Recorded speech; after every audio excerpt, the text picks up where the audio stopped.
Buenas tardes. A continuación, les presentaremos el parte médico relacionado con el COVID-19. Adelante, Química. Gracias, doctor.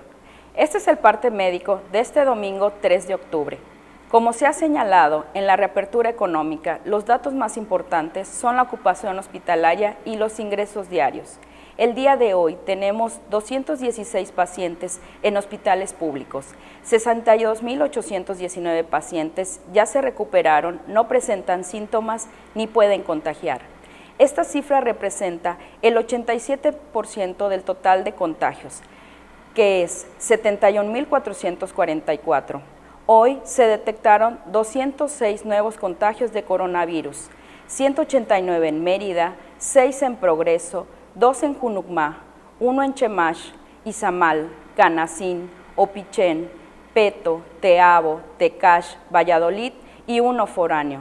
De los 71.444 casos positivos, 577 son de otro país u otro estado.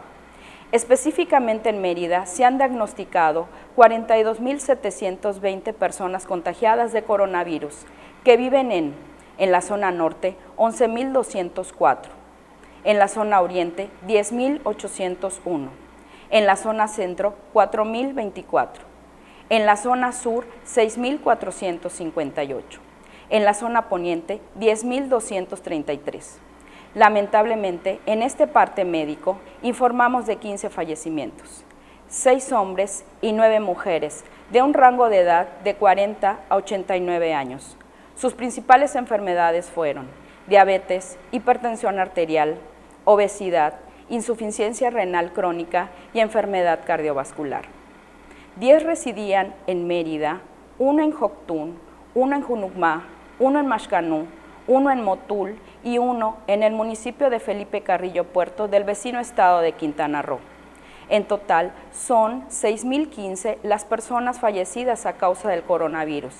De los casos activos, 2.394 están estables, aislados, monitoreados por personal médico de la Secretaría de Salud. Presentan síntomas leves. Como ya se mencionó, 216 de los casos positivos están en hospitales públicos y en aislamiento total. Hay otros pacientes a la espera de diagnóstico. El rango de edad de los casos es de 1 mes a 107 años. Los indicadores semanales del Semáforo Estatal de Salud marcan color naranja. Hasta aquí mi reporte, doctor. Muchas gracias. Les estaremos actualizando esta información todos los días por este mismo medio. Muchas gracias.